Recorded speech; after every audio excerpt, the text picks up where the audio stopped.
날은 감사하는 삶을 살자라고 하는 주제를 가지고 우리가 계속해서 말씀을 나누고 있습니다. 우리가 항상 감사해야 되는 이유, 그리고 그 감사해야 되는 이유를 가지고 하나님 앞에 감사해야 되는 것. 그럼 우리가 하나님이 받은 은혜가 큰데 이 하나님께 받은 은혜를 어떻게 보답해야 될 것인가? 2시간에 걸쳐서 이 두 가지의 말씀을 나누었습니다. 이제 오늘은 세 번째이자 감사에 대한 설교 마지막 설교로 감사가 넘치게 하라. 넘친다는 표현이 차고 넘치는 표현도 있지만은 홍수가 난다라는 의미도 있습니다. 그래서 우리들의 삶 가운데 감사가 늘 넘쳐나는 그런 삶을 살아가기 위해서는 우리가 어떻게 정말 살아야 될 것인가, 이런 부분에 대해서 오늘 말씀을 좀 나누려고 합니다. 코로나가 갑자기 확진자들이 많이 생겼어요. 우리나라는 하도 이렇게 방역을 잘해서 조금 나오다가 이 100명, 200명이 넘으면 굉장히 큰일 난 것처럼 이렇게 생각들을 하고 있죠. 그리고 정부에서도 조금 너무 과잉할 정도로 이렇게 이 선제적인 방역을 합니다. 뭐 아주 좋은 거죠. 그게 세계 또 이상을 떨친 K방역이라고 그래서 우리나라가 또 좀 이상을 이렇게 높이는데도 큰 이력을 담당을 했습니다. 그러나 우리가 이 코로나는 그 목사님들을 만났는데 그분이 그러네요. 이 코로나가 없어야 되게 해달라고 우리가 특별 기도 들어갔다고. 제가 웃으면서 그 얘기 했습니다. 코로나 안 없어집니다. 코로나가 없어지면 안 되고 코로나를 이길 수 있는 백신이나 치료제가 나오기를 위해서 우리가 지금 기도해야 되지, 이거는 이제 같이 가는 겁니다. 그래서 이것에 대해서 우리가 두려워하지 않고 또 겁먹지 않고 걱정하지도 않고, 그럴 수 있는 치료제나 백신이 나와서 어디 감기 걸려서 감기약 먹으면 낫는 것처럼, 옛날에 그 신종플루 걸렸을 때 타미플루 먹으면 낫는 것처럼 이래 돼야지 이게 없어지진 않습니다. 그러니까 없어지게 해달라고 기도하면 하나님도 난감하니까 요즘에 난감하네 이게 유행이라는데, 난감하게 기도하지 마시고 이 코로나로 인해서 두려워하거나 너무 걱정하거나 염려하지 말고 조심해서 할 수만 있으면 걸리지 않되 속히 하나님이 많은 연구하는 사람들에게 지혜도 주시고 또 그들에게 은혜를 베풀어 주셔서 백신도 우리나라에서도 또 빨리 좀 나오게 하시고 치료제도 또 나오게 해서 이제 이 코로나로 인해서 더 이상 걱정하지 않는 이런 시대가 되어지게 해주십시오. 이렇게 기도해야 됩니다. 그랬더니 이거 맞다고. 그래서 우리도 마찬가지입니다. 저는 뭐 200명, 300명, 600명 뭐 될 수 있어요. 그래서 우리 아이들이 어디 학교를 굳이 필히 가야 돼서 가면 늘 걱정이 돼요. 그래서 제발 마스크 꼭 쓰고 다니고 조심해서 다녀라 이렇게 얘기를 하는데, 걱정하지 말라고 하는데 걱정이 돼요. 저도 여러분들에게 지금 이 코로나가 몇 명이 되든 우리가 염려하지 말고 걱정하지 말고, 근데 저도 우리 아이들 내보내면 걱정하고 있더라고요. 참 이게 사람의 연약한 마음이라는 걸 저도 느낍니다.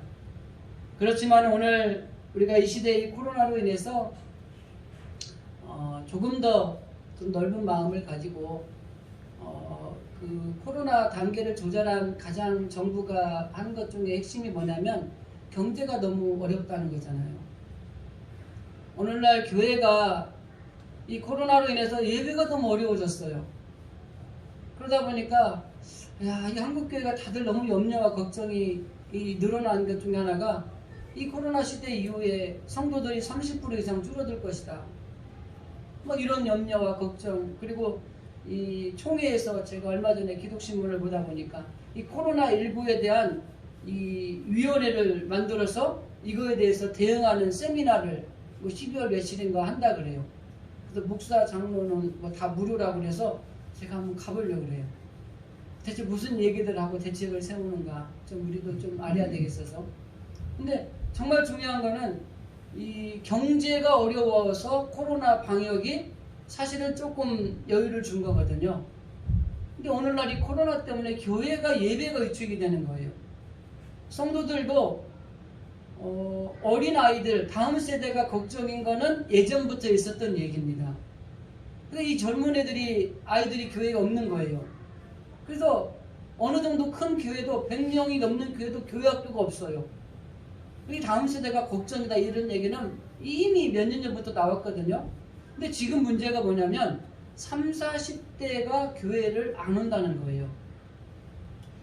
안 오는 이유가 딱 한 가지입니다. 우리 아이들이 코로나에 걸리면 안 되기 때문에 교회를 안 간다는 겁니다.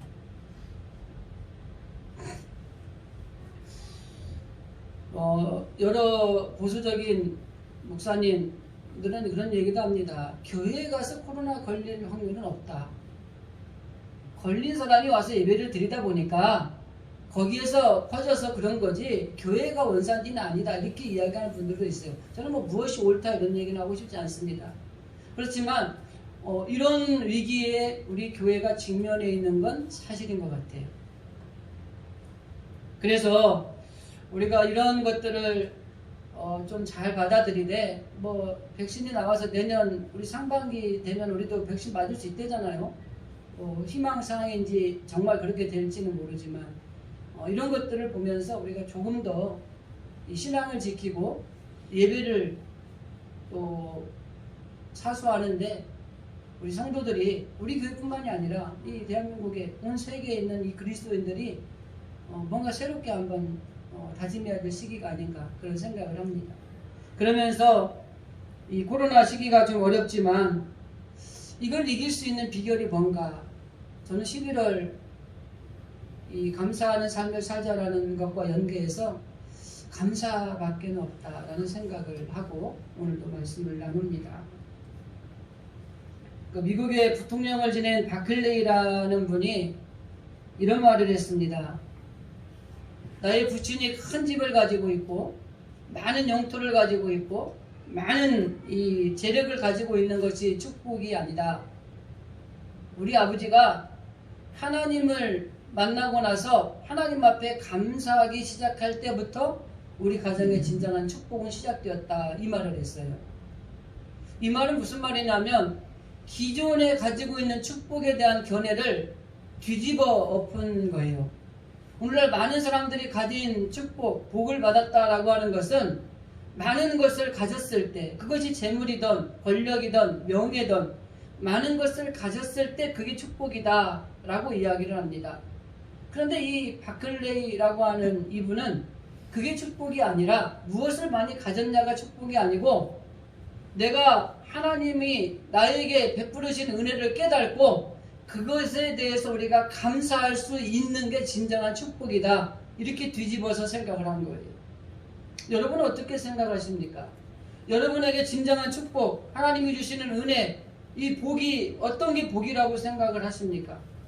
정말 많은 주어진 자리에서 많은 것을 가지는 것이 축복이라고 생각하십니까? 난 축복일 수 있다고 생각해요. 그러나 그것은 축복의 계급을 나누면 아주 하위의 계급의 축복일 거예요. 정말 하이 클래스의 축복은 무엇을 가져서, 무엇을 주어서, 무엇가 잘 돼서 그게 복이 아니라 무엇가 잘 되지 않고 무엇이 주어지지 않지만 그래도 하나님께서 내게 베풀어진 은혜가 있고 그 은혜를 깨닫고 난 뒤에 그 은혜 안에서 그래도 감사, 현재 주어진 상황에서 참 감사하구나 이걸 느끼고 고백할 때 그게 진정한 축복이라는 거예요. 이 감사 중에 감사는 역설적인 감사입니다. 감사가 넘치게 하라 이렇게 말을 하는데 어떻게 하지 감사가 넘치느냐? 역설적인 감사예요. 역설적인 감사를 다른 말로 표현하면 그럼에도 불구하고의 감사입니다. 이 말을 더 쉽게 풀면은 감사할 수 없는 상황인데 감사하는 것, 이게 역설적인 감사예요. 저는 오늘 이 이야기를 좀 하려고 합니다. 감사함이 넘치게, 감사가 홍순하게, 감사가 철철 풍성하게 하는 삶을 살아가기 위해서는 저와 여러분이 감사를 하되 역설적인 감사하는 삶을 살아가는 게 필요하다는 것을 말씀을 드리려고 하는 것입니다. 성경에 많은 하나님 앞에 복받은 사람들, 위인들을 보면 대부분 역설적인 감사를 하신 분들이에요. 지지난주엔가 손영환 목사님이 아들을 죽인 원수를 받아들이며 감사했던 내용들을 제가 말씀을 드렸는데 그것도 역설적인 감사입니다. 그런데 그 손양원 목사님의 예를 보거나 성경에 등장하는 역설적인 감사를 드림으로 하나님 앞에 온전한 복을 받았던 사람들, 그 사람들의 특징은 뭐냐? 어떠한 환경에서도 먼저 하나님 앞에 기도했다는 거예요. 지난번에 말씀드렸잖아요. 손양원 목사님 그렇게 감사할 수 있었던 것은 처음에는 그랬어요. 하나님 너무하십니다. 이렇게 한탄도 했어요. 따지듯이 하나님 앞에 너무했잖아요. 이럴 수는 없는 거잖아요. 이렇게 말했어요. 그런데 하나님 앞에 기도하다 보니까 하나님의 은혜를 깨닫고 하나님 은혜를 깨닫고 나니까 장례식장 가서 우리 아들이 이렇게 죽었지만 저 유학 가는 것보다 천국에 갔으니 더 감사하고 순교자가 하나도 아니고 둘이 났으니 더 감사하고 여러분 이런 감사, 이 넘치는 이 감사를 할 수 있는 건 이 역설적인 감사를 통해서 가능하다고 하는 겁니다.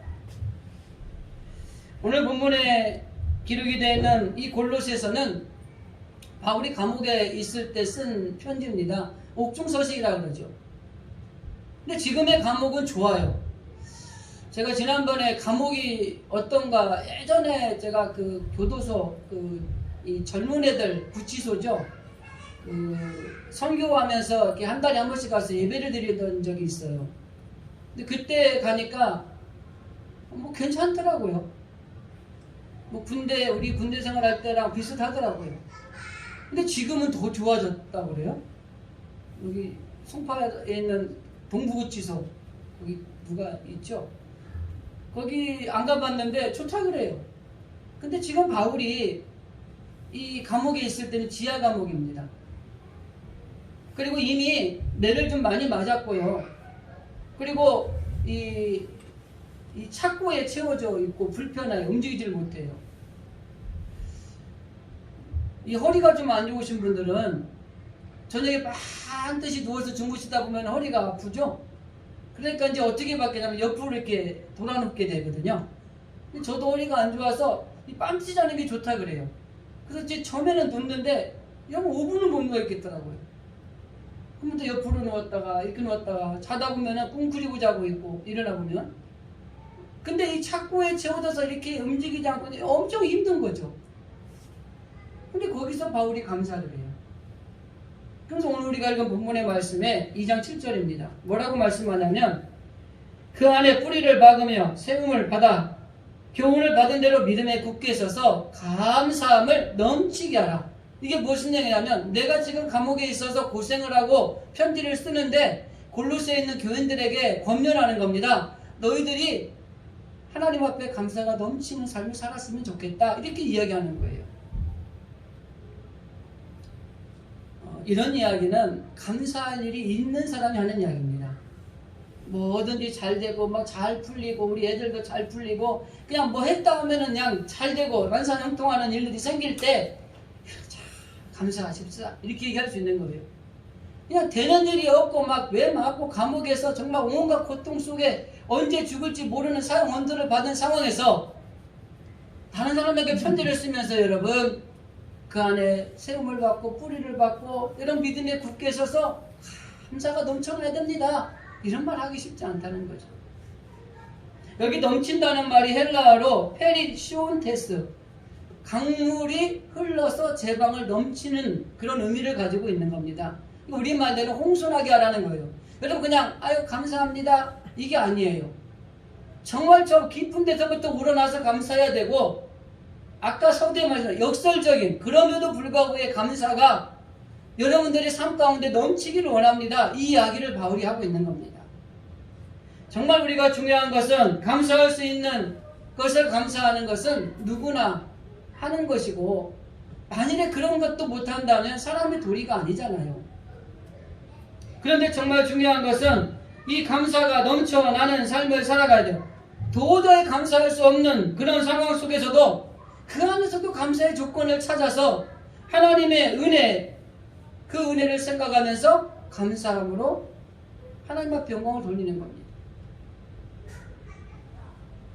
그래서 감사의 홍수가 일어나는 사람은 성령이 충만한 사람이에요. 예전에 그 성령 시대에 막 강조되던 시대가 있었어요. 8, 90, 90년대가 아닌가 싶은데 가지고 다 성령 충만하다고 그러고 다녔어요. 목사님들도 그랬고요. 그 성도들도 성령이 너무 충만해서 막 이렇게 기도하다가 막 벌떡 쓰러지기도 하고 막 뭐죠? 방언도 하고 막 그랬어요. 그러면서 사람들이 다 나는 성령 충만하다 그랬어요. 근데 우리가 성령이 충만한지 그렇지 않은지, 믿음이 충만한지 그렇지 않은지 그 잣대가 뭔지 아세요? 내가 성령 충만하다고 하는데 내가 감사하는 삶을 살지 않으면 그 성령 충만하지 않은 겁니다. 내가 믿음이 충만하다고 말을 하고 다니는데 감사하지 않고 맨날 원망하고 불평하고 있으면 그거는 믿음이 충만한 거 아니에요. 여러분의 삶 가운데 감사가 넘치는 삶을 살아가는 사람이 성령 충만한 사람이에요. 믿음이 충만한 사람이에요. 근데 그때 그 90년대 그때 빈야드 막 이런 거 들어오고 할 때 다 성령 충만했어요. 그러니까 오히려 민성맹성한 이 목사들이 이상할 정도로 마치 어디 가면은 그런 것처럼 말해야 되고 행동해야 되는 것처럼. 근데 그게 성령 충만이 아니에요.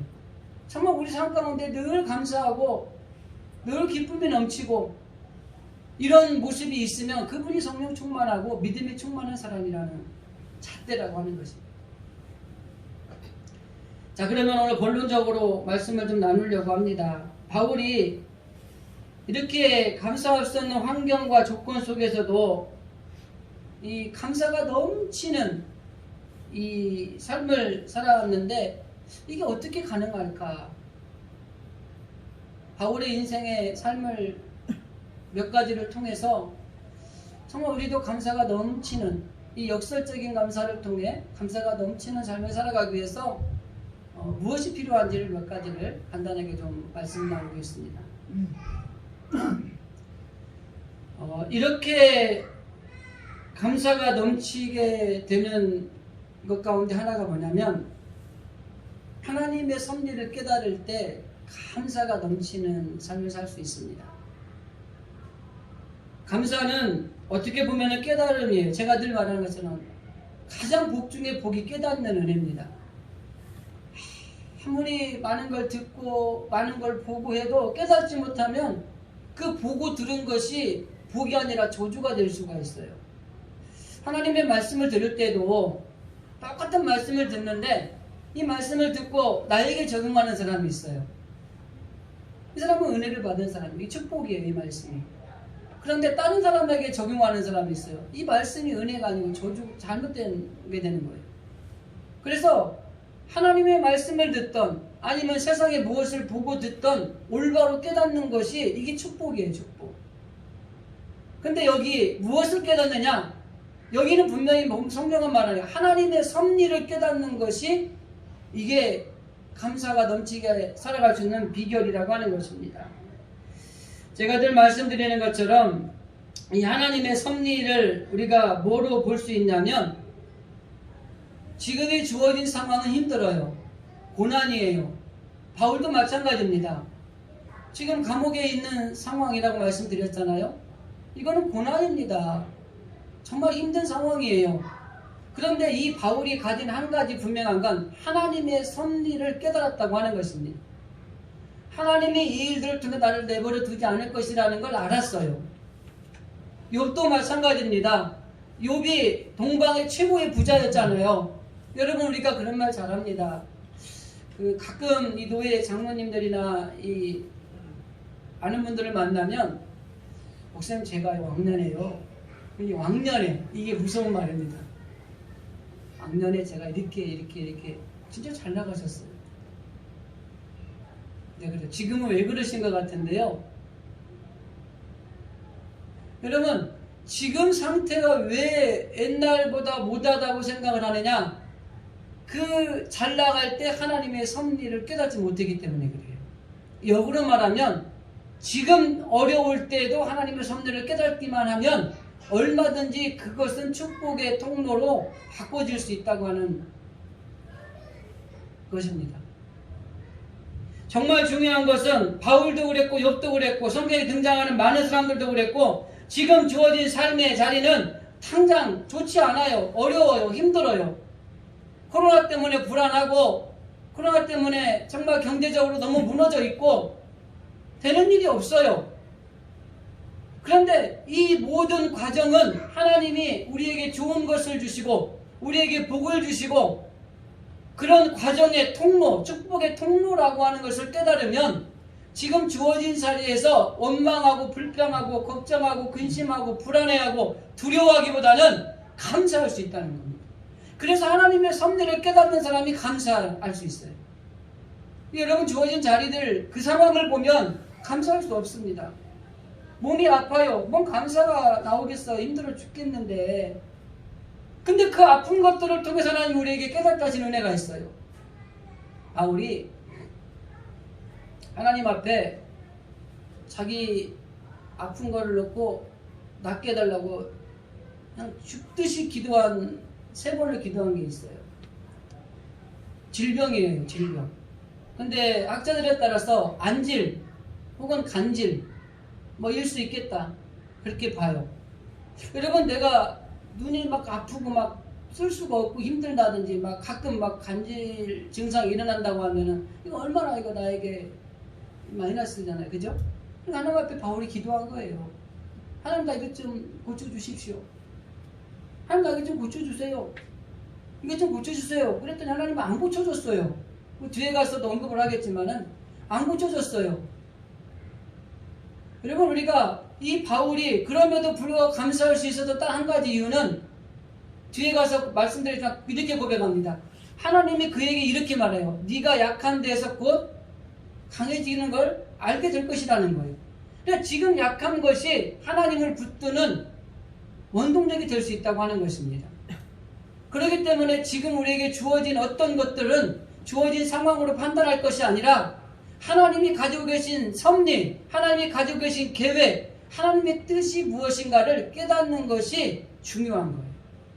우리는 주어진 자리만 볼 것이 아니라 정말 먼저 하나님이 우리를 통해 하실 일들을 기대하며 기다리는 게 필요해요. 조급해하면 안 됩니다. 제가 운전하면서 시간이 여유가 있을 때는 조급하지 않아요. 근데 몇 시까지 가야 되는데 늦었는데 근데 그 안에 가려고 하니까 조급한 거예요. 그러니까 운전하다가 조금만 차가 잘못하면 막 뭐라고 하는 거예요. 혼자 중얼중얼하면서 쟤는 뭐가 어떠고 쟤는 뭐가 어떠고 막 그러면서 가니까 저 막 불평할 일만 생기는 거예요. 10분 달려가는데 계속 은혜로운 말이 아니라 원망, 불평, 막 짜증 이런 것만 하고 가더라고요. 결국 늦었어요. 이 사람이 조급하고 뭔가 당장 뭐가 이루어지기를 원하고 이렇게 하면은 감사하지 않고 우리가 원망하고 불평한다는 거죠. 그런데 조급하면 안 됩니다. 여유를 가져야 돼요. 인내하고 기다려야 돼요. 성경에 하나님이 쓰신 그리고 하나님의 복을 받은 사람들의 이야기를 다 총망라해서 하나로 축약해서 보면 인내하고 기다렸다는 겁니다. 언제까지? 하나님의 선하신 뜻이 그 안에서 이루어질 때까지. 그래야 우리 신앙생활이 어려운 거예요. 저도 목회를 하면서 나름대로 많은 포부도 있고 계획도 있지 않겠습니까? 안 되는 거예요. 근데 막 우리 인간의 생각과 지금 막 해보고 싶은 생각도 있잖아요. 또 했겠죠. 했는데 또 더 뭔가 얼그러지는 경우도 있고. 그래서 우리가 정말 중요한 건 하나님 뒤를 따라가야지 하나님 앞장서서 하나님을 끌고 가려고 그러면 안 되는 거예요. 근데 우리가 조급하거나 급한 사람들은 하나님을 끌고 가는 거예요.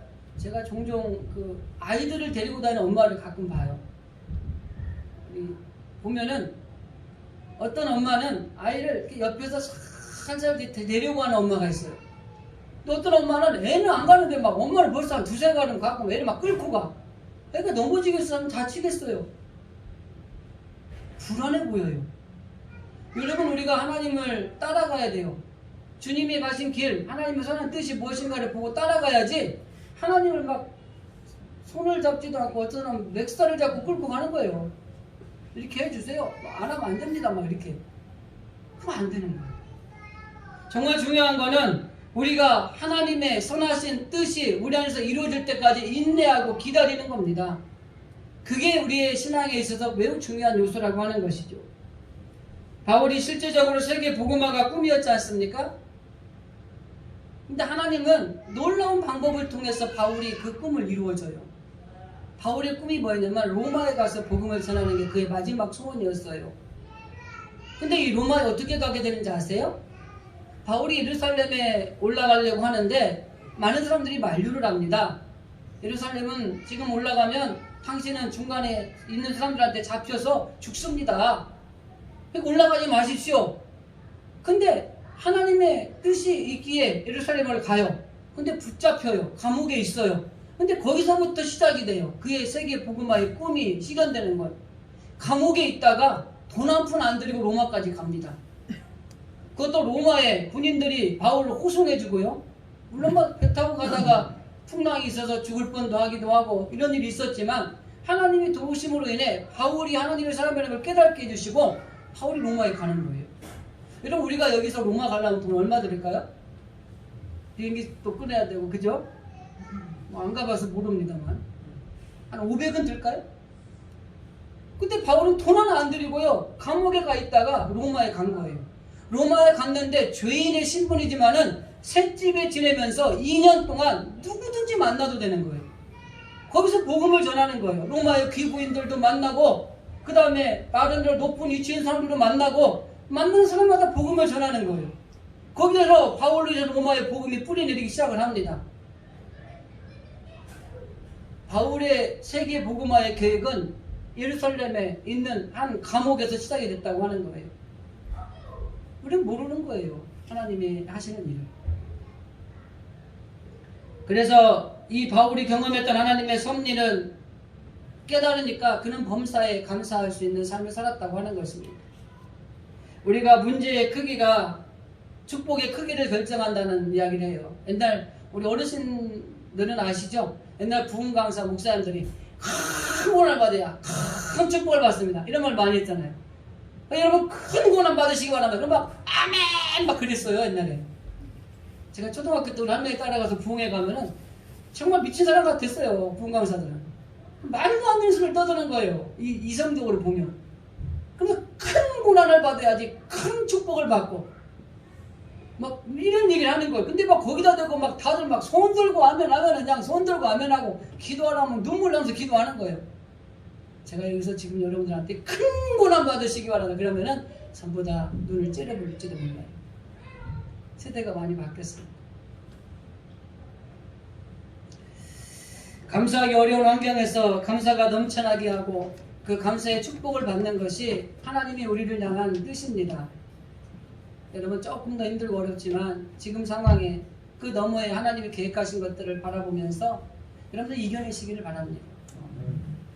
또 한 가지 생각해 볼 수 있는 것은 거절당한 은혜에 감사할 때 감사가 넘쳐나는 겁니다.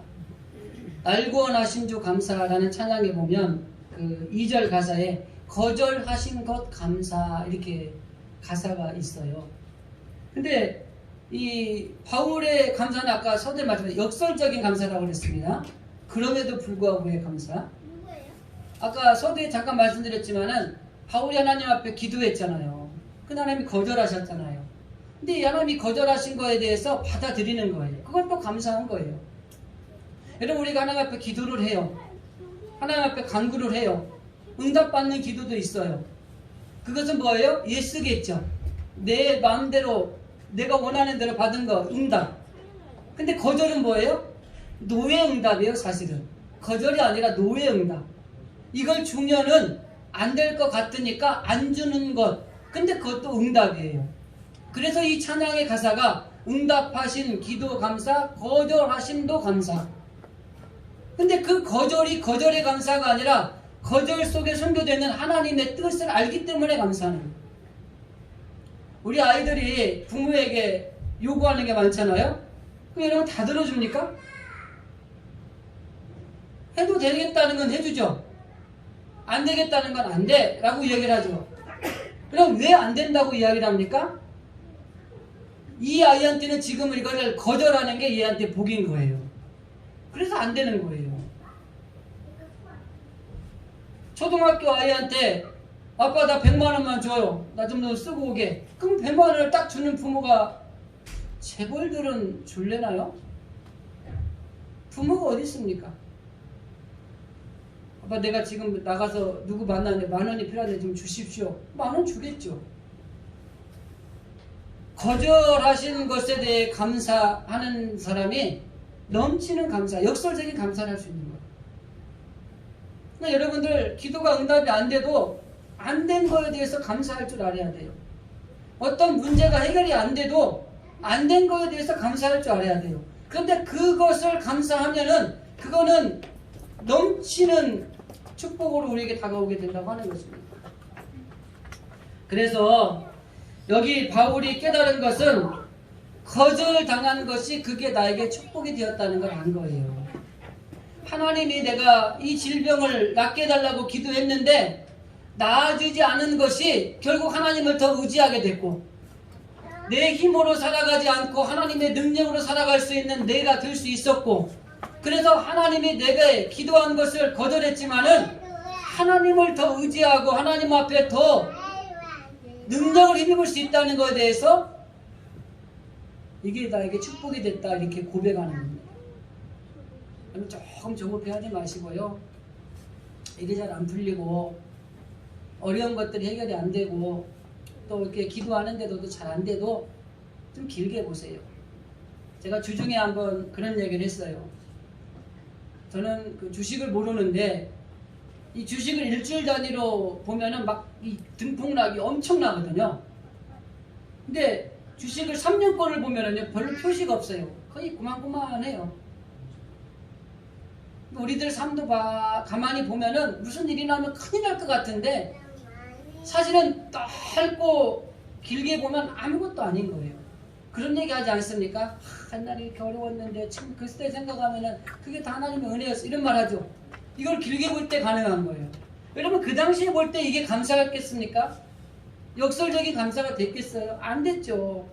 근데 이거를 길게 놓고 보니까 2, 3년 지나고 나서 보니까 그 2, 3년 전에 있었던 그 어려움, 시련, 고난 하나님이 거절하신 것들이 여기 와서 생각하니까 이게 복이었다는 걸 깨닫는 거예요. 길게 보셔야 돼요. 여러분 삶 가운데 좀 안 되는 일, 거절당한 일, 좀 힘든 일 이런 일 있을 때 그 안에서 우리가 한번 감사해 보십시오.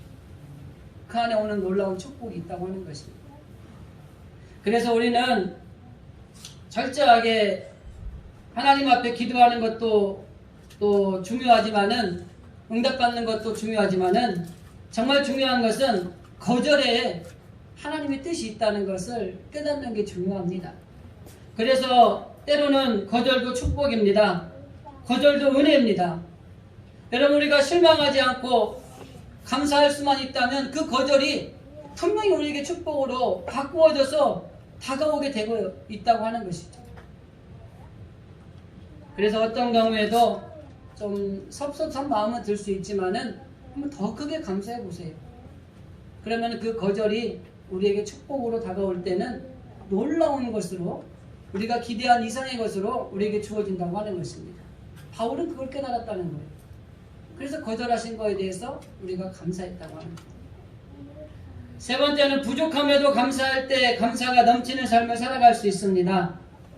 날 구원하신 주 감사라는 찬양의 1절의 후반부 마지막 절에는 사라진 눈물도 감사라는 가사가 있어요. 여러분 없으면 불행한 겁니까? 행복하지 않은 겁니까? 뭐죠? 부족한 것 때문에 감사할 수 있는 것이 중요한 거예요. 여러분 성경의 사건들 몇 가지만 예로 들면 가나 혼인잔치의 기적은요 부족할 때 나타난 기적이었어요. 오병이어의 기적 또한 부족할 때 일어난 기적이었어요. 가나 혼인잔치에 포도주가 떨어지고 부족하지 않았다면 그런 기적은 없었어요. 오병이어에 모인 수많은 사람들이 모여서 말씀을 듣고 여러분 이제 때가 돼서 배가 고플 때 이 5개 이 떡과 물고기 2마리 그 외에 없었을 때 부족하지만 그거를 놓고 예수님이 감사의 기도를 드렸을 때 온 사람이 먹고도 남는 기적이 일어났어요. 여러분 풍성한 거 좋은 겁니다. 좀 많았으면 좋겠어요. 돈도 좀 많이 줬으면 좋겠고 좀 건강했으면 좋겠고. 근데 돈이 부족한 거, 건강이 부족한 거 괜찮아요. 그 부족한 것 때문에 하나님이 그 안에서 우리에게 베푸실 은혜는 우리가 풍성할 때 누리는 것과는 비교되지 않는 놀라운 은혜가 있습니다. 저는 종종 그런 생각을 합니다. 이 성경을 통해서 야, 정말 성숙한 사람은 부족한 가운데서도 감사하는 사람이 아닐까. 이 부족함 때문에 감사한다는 것이 쉽지가 않습니다. 그런데 정말 중요한 것은 바울은 육체적인 질병으로 인해 힘이 없었습니다. 정말로 건강이 부족했던 사람이라고 하는 것입니다. 힘이 부족했던 사람이에요. 그런데 그가 그 힘이 부족하고 건강이 부족하니까 하나님을 더 의지하게 됐고 하나님의 능력을 사모하게 됐고, 그러니까 자기의 부족한 것들 때문에 하나님을 의지하고 하나님의 능력이 그에게 임함으로 자기 힘으로 할 수 없는 놀라운 일을 한 거예요. 여러분, 우리가 좀 부족하다고 불평하고 원망하고 근심하지 말아요. 그 부족한 것 때문에 하나님 앞에 엎드려서 기도하고 그 부족한 것 때문에 하나님의 능력을 간구하고 우리가 하나님 앞에 더 나아간다면 하나님이 우리에게 주시는 능력, 그 힘을 가지고 일한다면 우리의 힘으로 하는 것과 비교도 되지 않는 엄청난 일들을 하게 하신다고 하는 것입니다. 그래서 결과적으로 오늘 많은 사람들이 부족하다고 불평을 합니다. 돈이 없어서 뭔 일을 못하겠어요. 건강이 약해서 뭔 일하기도 힘들어요. 그리고 능력도 부족하고 지혜도 부족하고 지식도 힘도 부족해서 남을 도우며 살아간다는 것은 생각할 수도 없어요. 베풀고 나누고 살아간다는 건 생각하기도 어렵습니다. 정말 중요한 것, 여러분, 우리가 알아요. 기적은 부족한 것에 대해서 감사할 때 기적이 일어나는 겁니다. 그래서 작은 것 때문에 감사하면 그 작은 것이 커져요. 여러분, 우리가 적은 것 때문에 감사하면 많아집니다. 그래서 부족한 것 때문에 감사하면 풍성해지고 남게 되는 축복이 임하는 거예요. 그러므로 우리들은 성숙한 감사를 드릴 수 있기를 바랍니다. 한 가지만 더 말씀드리고 말씀을 정리합니다. 절망 중에도 감사할 때 감사가 넘치는 생활을 할 수 있습니다. 바울은 지극히 절망적일 때 하나님 앞에 감사하는 사람이었습니다.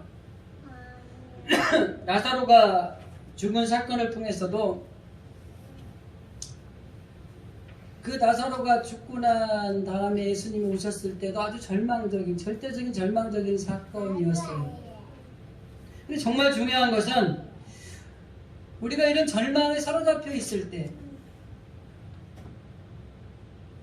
여러분들이 절망하고 있는 것들이 무엇이죠? 질병일 수도 있고 어떤 자녀의 문제, 환경의 문제, 기타 여러 가지 문제일 수 있습니다. 그런데 그 절망이 오는 것들을 위해서 조급해하지 말고 한번 감사해 보십시오. 그러면 그 감사를 통해서 하나님이 그 절망 중에 위로, 그 위로를 통한 놀라운 축복이 우리 가운데 넘쳐나게 된다고 하는 것입니다. 그래서 절망 중에 감사하면 기적이 일어납니다. 절망 중에 감사하면 치유가 일어나고요. 절망 중에 감사하면 불가능한 것도 가능하게 된다고 하는 것입니다. 그렇기 때문에 조금 절망적인 상황 속에 우리가 있다고 하더라도 우리가 한번 통 크게 감사해 보시기 바랍니다. 세상은 감사하기 힘든 세상 가운데 살아가고 있습니다. 그러나 믿음의 사람들은 감사로 찬양하고 또 감사로 기도드리고 또 감사로 예배드리고 감사함을 하나님 앞에 나와서 베풀고 나누고 섬기는 삶을 살아가는 겁니다. 그러면 하나님께서 때로는 절망 가운데, 그리고 부족한 가운데, 그리고 거절당한 그런 가운데서 감사하는 우리들을 통해서 감사가 넘치는 삶을 살아가는 믿음의 사람들이 되게 하신다고 하는 것입니다. 감사가 넘쳐서 홍수가 나면 잠기죠. 원망과 불평도 잠기고요. 염려와 근심도 잠기고 다 잠깁니다.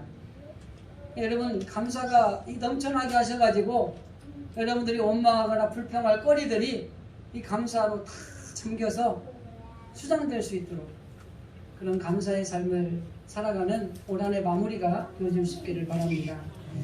특별히 3주 동안 감사하는 삶에 대해서 말씀을 나눴는데 여러분의 삶의 자리에서 또 우리들의 삶의 자리에서 항상 감사해야 되는 이유를 늘 찾으시고 그리고 하나님의 은혜에 대해서 우리가 어떻게 보답하고 살아갈까 이런 고백을 하면서 여러분의 삶의 역설적인 감사를 통해서 감사가 넘치는 그런 놀라운 은혜가 우리 가운데 넘쳐나시기를 주님의 이름으로 간절히 기도드립니다.